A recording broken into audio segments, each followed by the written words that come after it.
Voilà, et donc on va plus loin aujourd'hui en plateau. Christine Rouziou, j'aimerais avoir votre avis de spécialiste. Je parle à la virologue que vous êtes aujourd'hui. Quand vous avez découvert cette affaire, on en a pris connaissance il y a quelques jours. En réalité, les premiers cas ont été détectés, les premières personnes tombées malades l'ont été il y a un mois maintenant. Qu'est-ce que ça vous a inspiré? Qu'est-ce que vous vous êtes dit? D'abord, j'ai tout de suite pensé que c'était un problème un peu particulier parce que les antivirus, il y en a partout dans le monde. Mm. Mais c'est vrai que il y a le monde, ancien monde et on dit nouveau monde, hein. C'est ce que les virologues spécialistes de ces virus expriment.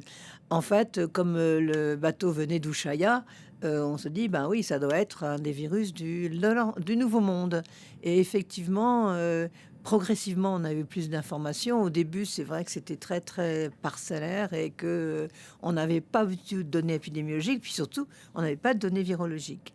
Là, récemment, depuis ce matin, on a une communication de la part du ministre des Affaires, oui, le ministre de la Santé d'Afrique du Sud.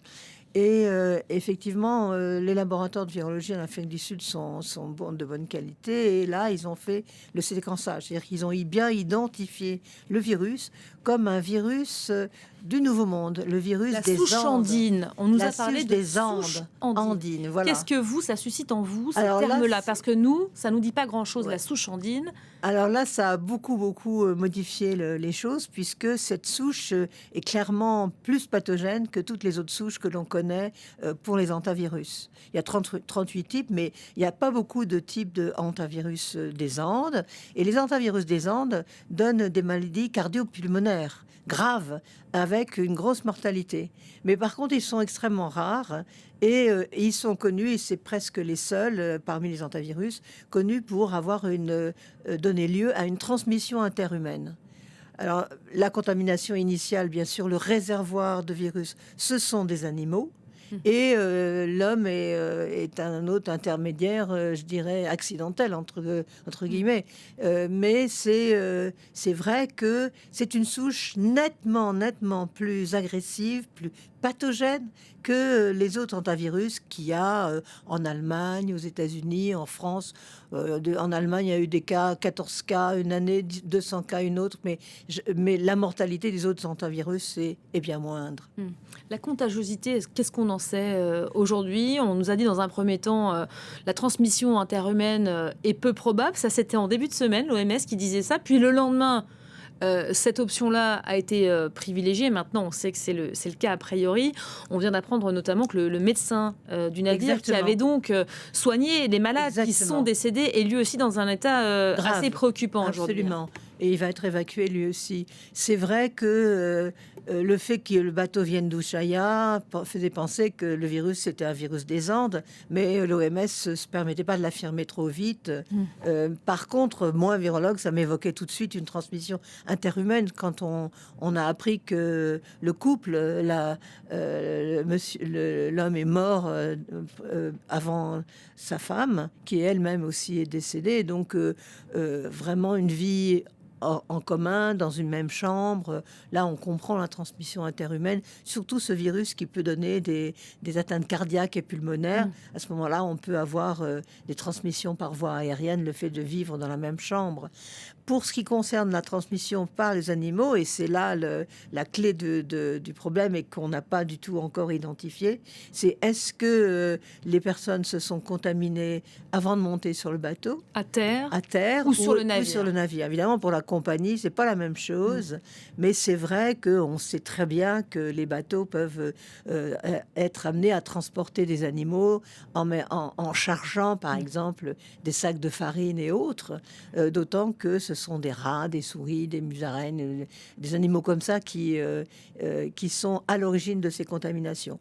Donc voilà, est-ce que le bateau a embarqué des animaux infectés ou est-ce que les personnes se sont infectées à terre? Pour le moment, on n'a pas idée. Le plus important, ce qu'on vient d'apprendre, c'est le fait que on a la certification que c'est un virus le plus pathogène, mais du coup, voilà, la transmission va être limitée et il n'y a pas du tout de risque d'épidémie. D'accord, donc vous temporisez, vous aussi, l'OMS qui, disait tout à l'heure le risque pour la santé publique globale, donc j'entends par là, moi, pour le grand public, Oui. demeure faible. Sauf qu'on a envie de douter maintenant, parce qu'en début de semaine, l'OMS nous disait pas de transmission interhumaine probable. On est passé à une autre situation. Est-ce que là aussi, c'est, un diagnostic qui pourrait évoluer avec le temps? Pour ma part, je ne pense pas parce que les personnes sont confinées sur le bateau. Mmh. Par contre, combien de temps faut-il les observer et combien de temps la maladie peut se déclarer? On dit une incubation entre 1 à 6 semaines. Est-ce qu'on en est Exactement. sûr déjà de tout ça? Ben, on ne connaît pas bien ces virus des Andes, dans la mesure où ils sont rares et pas toujours diagnostiqués, puisque c'est des maladies des personnes qui travaillent dans les forêts et autres. Et effectivement, il n'y a pas forcément de diagnostic moléculaire si facilement que ça dans les zones à risque, Mmh. si je puis dire, de ces pays-là, de ces pays du Sud. C'est vrai que on attend impatiemment les données épidémiologiques. Ça va prendre Nota- du temps? ben, normalement, dans les photos que j'ai vu des personnels qui venaient collecter des prélèvements auprès des différentes personnes qui sont sur le bateau. Et donc, si ça se trouve, on va pouvoir savoir si certains ont déjà des anticorps ou si Mmh. ils sont porteurs de virus. C'est ça qu'on est en train de chercher là, C'est parce qu'on a ça vu qu'on est en effectivement train- des hommes et sûrement des femmes aussi Voilà. en combinaison, En combinaison montés sur le blanche. navire, pour Voilà. aller faire des prélèvements en somme. Voilà, il faut faire des prélèvements sanguins, des prélèvements de gorge, enfin, pour chercher le virus en quelque sorte.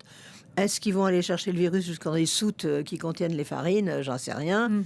C'est sûr que on peut pas faire évacuer le bateau comme ça. On va en Ah, parler dans un instant, voilà, de ce qu'il ça, faut faire de ces passagers. Moi, je voudrais m'arrêter aussi à l'image. On est une chaîne de télévision, forcément. Et ça nous rappelle des choses, tout ça, alors à tort ou à raison, des combinaisons. Vous parliez de tests nasopharyngés, on est en train de parler de confinement, d'isolation, ça nous rappelle le Covid, forcément. complètement, Et tout complètement. ça, et on a tendance à faire le parallèle. On se souvient ce qui avait suivi. Et au début, au Covid, on minimisait, on parlait d'un virus, puis une épidémie. Et puis on voit ce que ça a donné. Est-ce qu'on est dans la même configuration ou est-ce que vous pouvez rassurer les gens qui nous regardent Je aujourd'hui? pense qu'on n'est pas dans la même configuration, dans la mesure où, d'abord, on a bien localisé l'éventuel foyer, d'une part, et d'autre part, malheureusement, c'est une maladie qui fait qu'il y a peu de personnes qui sont totalement asymptomatiques. Donc, sans savoir qu'ils sont contaminants. Sur les 3 cas suspects, pardon, il y a un cas asymptomatique apparemment qui a été débarqué tout à l'heure au Cap-Vert, donc ça fait 1 sur 3 a Voilà, priori. 1 sur 7, Oui, oui, 1 sur 7, oui. ouais, oui, si on peut dire. Cependant, la maladie peut se déclarer plus tard. Et donc, effectivement, attendre 6 semaines, ça va être beaucoup. Mais il faut faire ce qu'il faut, quoi. Ça va peut-être être nécessaire. Ça va peut-être être nécessaire dans la mesure où, encore une fois, ça n'est pas du tout les... Il faut vraiment rassurer tout le monde, ça n'est pas du tout les souches virales de hantavirus qui circulent en Europe. C'est tout à fait différent. Alors, on va poser la question, peut-être, on va tenter de calmer les esprits aussi, parce qu'il est question de débarquer les membres d'équipage et puis les passagers de ce navire, peut-être en Espagne d'ici quelques heures. Mais j'aimerais d'abord qu'on parle justement de la prise en charge de toutes ces personnes qui sont déjà isolées dans leur chambre. Là, on a vu certains d'entre eux se filmer et poster des images sur les réseaux sociaux. Il y a une inquiétude forcément qui monte au sein de ces personnels et de ces passagers. Je vous propose d'écouter tout de suite Mathieu Coudreuse, qui a été contacté par Noémie Roche de l'équipe de Paris Direct. Il est médecin pour la Société française de médecine maritime et il nous explique pourquoi d'abord dans un premier temps ces premières évacuations ce matin au Cap-Vert, donc des cas suspects, 2 malades et un cas contact, et puis comment surtout appréhender le confinement des autres qui restent sur le bateau au moment où l'on se parle. Écoutez. Alors, ceux qui sont évacués, c'est qu'ils ont médicalement des raisons d'être évacués. Donc, en fait, quel que soit l'endroit, vous avez bien vu que le navire n'allait pas débarquer l'ensemble de ses passagers au Cap-Vert, parce que le Cap-Vert a refusé. Mais en revanche, les personnes qui nécessitent des soins qui ne peuvent pas être faits à bord, ils sont forcément débarqués pour des raisons sanitaires aiguës. Donc, ces gens-là vont être pris en charge par les autorités sanitaires, enfin les structures sanitaires à terre, alors soit au Cap-Vert, soit retransférés secondairement. Et il ne s'agit pas de garder à bord des gens qui potentiellement peuvent se dégrader. Donc les cas suspects, avec une positivité de symptômes même peu intense, comme il y a un risque de dégradation, forcément, ils ne vont pas les garder à bord. À bord, on est tributaire de ce que la Terre va mettre en œuvre, puisque là, à un moment donné, ce qui se passe à bord doit être pris en charge par la Terre. On l'a vu pendant le Covid, il y a des pays qui avaient refusé certains navires aussi. Il y a un règlement sanitaire international qui fait référence, c'est-à-dire que les pays se sont organisés et se sont accordés sur comment on prend en charge des pathologies type infectieuses, épidémiaux ou autres, sur des points d'entrée. Point d'entrée, ça peut être un aéroport comme un port. Et donc, les ports ont des process. Tout est écrit aujourd'hui, c'est très organisé. Et maintenant, effectivement, il faut juste trouver un État qui accepte, avec notamment des structures de santé derrière qui vont être solides. Parce que recevoir, être capable de garder en confinement, détecter, éventuellement traiter s'il y a des décompensations, il faut avoir derrière les capacités de le faire. Et donc, effectivement, maintenant, c'est aux États de se mettre d'accord sur qui va prendre en charge ces passagers et ces membres d'équipage. Voilà, donc les passagers et les membres d'équipage qui devraient a priori aller vers les Canaries, puisque le gouvernement espagnol a donné finalement son feu vert, après quand même quelques hésitations, et comprend, parce que les autorités locales, elles, sont toujours vent debout contre cette option. On va aller prendre le pouls tout de suite avec notre correspondante à Madrid, Mathilde Lopinski. Bonjour Mathilde, c'est vrai qu'il y a eu des hésitations, on nous a dit dans un premier temps l'Espagne a accepté le débarquement de ces passagers et de ce personnel aux Canaries, puis on nous a dit que pas du tout. A priori, l'accueil du navire va être possible d'ici 3 ou 4 jours. Est-ce qu'on sait comment ça va se passer concrètement déjà ? Oui, alors le gouvernement effectivement espagnol était très réticent à l'idée d'accueillir les passagers du navire aux Canaries. Finalement, ils vont se rendre à Tenerife. L'île, elle, a été choisie pour sa proximité, car c'est le territoire le plus proche du Cap-Vert, disposant de toutes les infrastructures nécessaires pour pouvoir traiter les passagers du bateau. Tenerife dispose de 2 hôpitaux où ils pourront être reçus avec toute l'attention médicale nécessaire. À l'instant se termine une réunion du gouvernement pour organiser un protocole sanitaire. Ce que l'on sait pour le moment, c'est que les soins médicaux et transferts seront réalisés dans un espace aménagé pour éviter tout contact avec les populations locales. L'objectif, éviter la propagation du virus sur les territoires, sachant que c'est un territoire qui reste quand même très fréquenté et touristique. Voilà, et puis on a entendu et on vous a proposé depuis ce matin diverses réactions forcément d'Espagnols après cette confirmation donc de l'accueil du navire. Ce sont des réactions quand même assez mitigées de la part de la population. La première très forte a été celle du président des Canaries, comme vous l'avez dit, Fernando Clavijo, qui s'est tout de suite opposé à l'arrivée du bateau sur son île. Il estime qu'il manque encore d'informations et a même demandé une réunion en urgence avec le gouvernement pour pouvoir bloquer ou revoir la décision. La presse locale, quant à elle, fait état de l'inquiétude des habitants des Canaries. Ils craignent que l'arrivée du bateau sur l'île ne propage la maladie. Un sentiment fortement renforcé par le manque de transparence, alors même que les autorités et les scientifiques tentent de rassurer. Ils assurent que l'opération sera suivie de bout en bout par l'Organisation mondiale de la santé, et ils rappellent surtout que la transmission de l'hantavirus est rare et ne se produit qu'en cas de contact très rapproché entre les personnes. Merci beaucoup Mathilde en direct donc de Madrid. C'est une bonne chose pour vous, Christine Rouziou, cet accueil qui se confirme là par les Espagnols donc sur l'île de Tenerife. C'est l'accord qui a été convenu. Oui, pardon, excusez-moi. Oui, c'est une bonne chose pour les passagers qui sont confinés dans leur cabine, c'est pas terrible. Mais malgré tout, il va falloir faire très attention à la façon dont ils vont être, je dirais, confinés sur place à Tenerife pour attendre quand même un délai suffisant pour voir un petit peu que si les uns et les autres risquent ou non de développer une pathologie. Quel piège éviter peut-être ? Les pièges à éviter, c'est qu'il y a, comme on l'a vu, le médecin a été contaminé. Ça veut dire que les personnes qui prendront en charge ces 147 passagers vont forcément être aussi en contact. Donc masqués, gantés, faire attention, effectivement, vivre dans des pièces très aérées. Et, pour eux, ça va être nettement mieux que d'être enfermés dans une cabine. Mais malgré tout, il va falloir les suivre et faire attention que sur Tenerife, ils infectent pas, ne serait-ce que le personnel qui va les aider et les prendre en charge. Il est aérosol, ce virus, parce que c'est vrai qu'on a dit dans un premier temps, il faut être en contact prolongé et proche. Donc, dans le cas de ce couple qui est décédé, on peut imaginer comment on a contracté le virus. Absolument. C'est vrai que ce médecin... Il a pris en charge ces personnes. Il a pris en charge ses patients. Sauf qu'un médecin sait se protéger aussi quand il traite. Oui, sauf que... le contact rapproché, c'est quoi en fait, le contact rapproché? C'est le simple contact physique? Non, ce sont les aérosols, dans la mesure où il y a une atteinte pulmonaire, une multiplication du virus dans l'arbre respiratoire. Donc effectivement, la forme spécifique de virus des Andes et avec des atteintes cardiaques, pulmonaires et un peu multiviscérales aussi. Donc là, comme on se trouve, nous deux, par exemple, si vous étiez contaminé, est-ce que j'encourais un risque? Je pense qu'ils dormaient dans le même lit, que c'est peut-être encore plus proche que ce que l'on est là.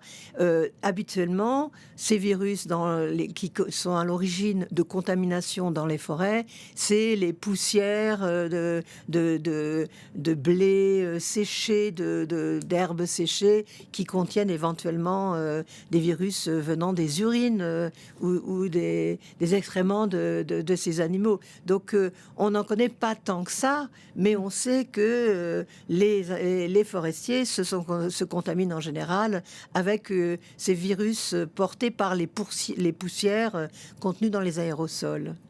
On est quand même contraint, et j'imagine que vous, en premier lieu, en tant que scientifique, de reconnaître une certaine forme de méconnaissance face à ces virus. On sait beaucoup de choses, et en même temps, on a encore certaines interrogations qui persistent. Vous me disiez tout à l'heure, on ne sait pas combien de temps il faut les laisser de côté, isoler ces oui, passagers. Parce que pour savoir exactement quel est le pourcentage de risque, il faut avoir des grandes séries de patients, des grandes séries de personnes contaminées. On a mis du temps pour le Covid à savoir que finalement, il y avait beaucoup de porteurs asymptomatiques et que finalement, c'était eux les pièces maîtresses de la transmission interhumaine qui, dans le métro, partout, pouvaient tousser et disséminer.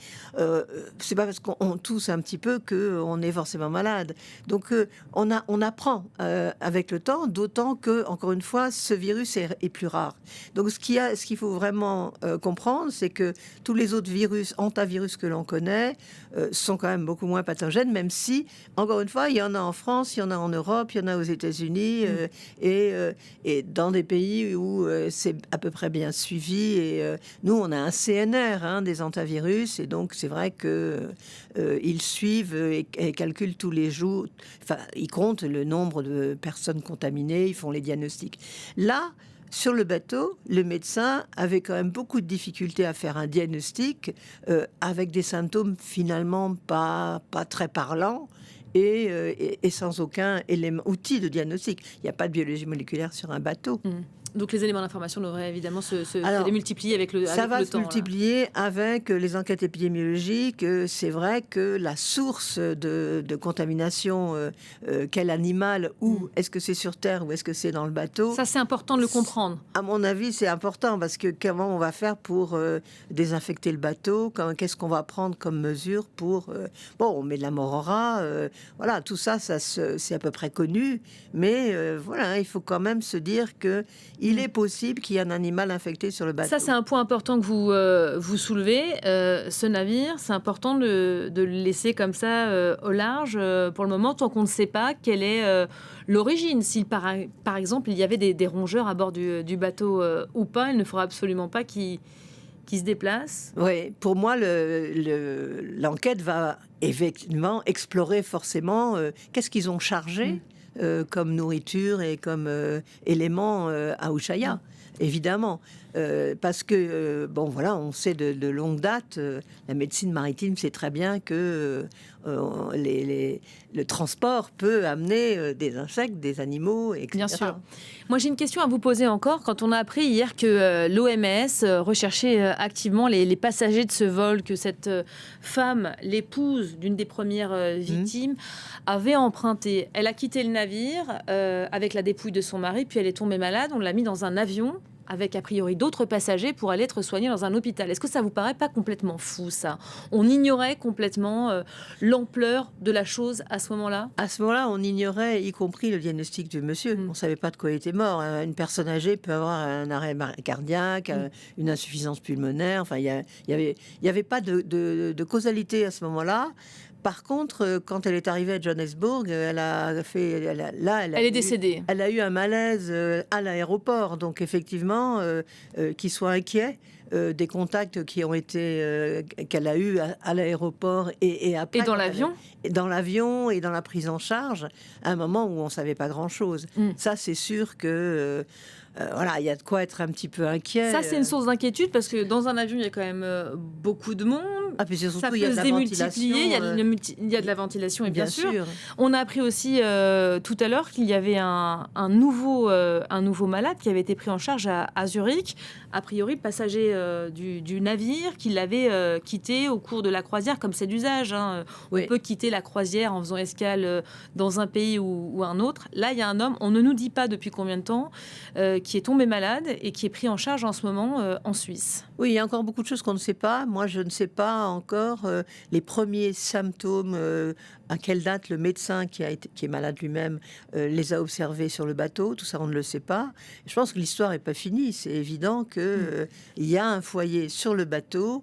Il ne devrait pas pouvoir s'étendre parce que maintenant que l'on sait le risque, cela dit, il faut retracer en arrière. Je trouve que c'est bien de retracer les vols, etc., de contacter les patients, les personnes, parce que... Ça, c'est pas un risque pour vous, hein. Non, enfin, le Zurichois, celui qui a atterri à Zurich, il vient du bateau quand même. Mais les passagers de l'avion, vol, là, du vol, je trouve normal que on puisse les suivre et les rassurer. Je trouve que c'est vrai que... Mais l'histoire continue et il nous manque beaucoup de pièces au puzzle quand même. Il faut voir qu'on va avoir pas mal d'informations épidémiologiques et puis savoir surtout est-ce que on va trouver des animaux sur le bateau, sur ce bateau, ou est-ce que ça vient du port d'Ushuaïa. Ne pas avoir trop de certitude en médecine. Je crois que c'est une règle d'or. Merci beaucoup Christine Rouziou. Merci d'avoir été l'invitée de l'info du jour. Évidemment, on va continuer à suivre de près les prochains développements. Ce navire qui devrait rejoindre donc Tenerife après le débarquement de ces 3 cas suspects. Merci de nous suivre. Restez avec nous, l'info se poursuit. On se retrouve dans quelques instants pour le journal de Paris Direct. À tout de suite.